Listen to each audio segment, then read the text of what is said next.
اب فرماتے کوئی بادشاہ تھا اور اپنے نا شاہی باغیچے میں بیٹھا تھا، ٹھنڈی ٹھنڈی ہوا چل رہی تھی، ساری کابینہ حضر خدمت تھی، حضر سامنے نواء اقسام کے میوے بھی پڑے ہوئے تھے، گفتگو بھی ہو رہی تھی، موسم بھی انجوائے کیا جا رہا تھا، ساتھ نعمتیں بھی۔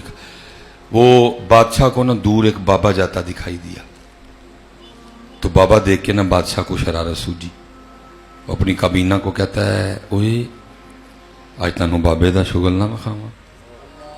اب کون تھا حضرت جو اس کی ہاں میں ہاں نہ ملاتا؟ سب نے کہا جی جی جی جی۔ پیچھے کھڑے سپاہی نے کہا جاؤ جو بابا جا رہا ہے اس کو بلا کے لا۔ بابا آ گیا۔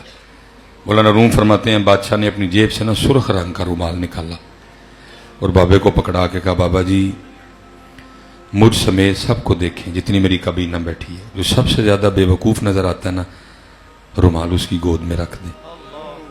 وہ بابا کو میرے ہار نہیں بابا کے ایویں بال چٹے کر لے، نہیں، اس بابے نے کسی بابے کے پاس بیٹھ کے بال سفید کیے تھے، اور جس بابے کو کسی بابے نے بابا بنایا ہو نا وہ بابا بھی پھر بابا ہی ہوتا ہے۔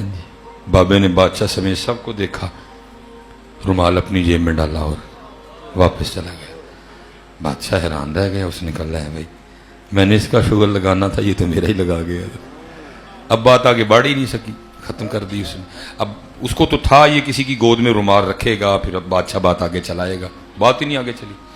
لیکن مولانا روم فرماتے ہیں کچھ دن گزرے اور بادشاہ کو کسی نہ سمجھ میں آنے والی بیماری نے پکڑ دیا، بڑا علاج ہوا۔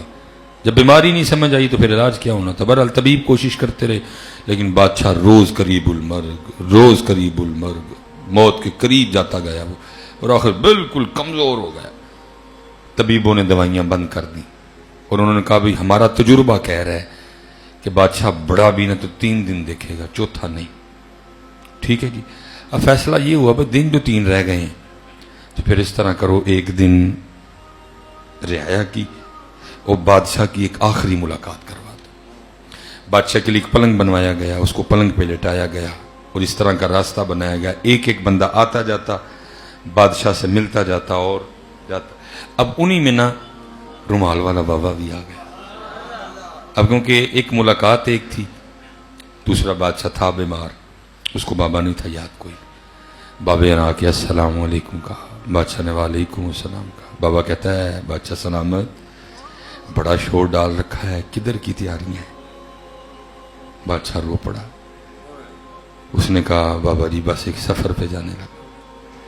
تب بڑا رونا ہوتا ہے بندے کو، میری گڈی، میرا کار، میری بڈی، میرے بچے، میرے بینک وچ پیسے، میریاں پیلیاں، میریاں زمیناں، لیکن تب وہ کچھ نہیں سکتا۔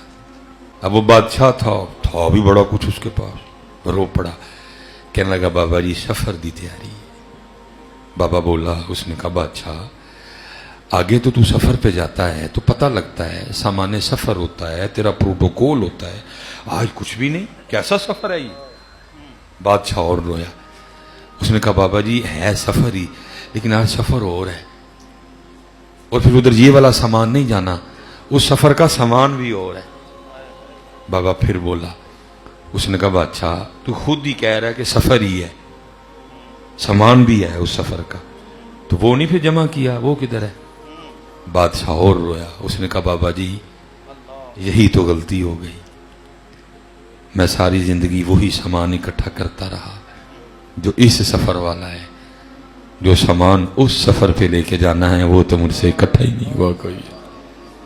بابے نے وہ سرخ رومال نکالا اور بادشاہ کو دکھا کے یاد کروا کے کہا بادشاہ یاد ہے یہ وہی سرخ رومال ہے جو ایک دن تو نے مجھے دے کے کہا تھا جو سب سے زیادہ بے وقوف نظر آتا ہے رومال اس کی گود میں رکھو۔ اس دن تو یہ رومال میں اپنی جیب میں ڈال کے چلا گیا، لیکن لے آج بادشاہ رومال تیری گود میں رکھ رہا ہوں کیونکہ سب سے بڑا بے وقوف تو ہی ہے۔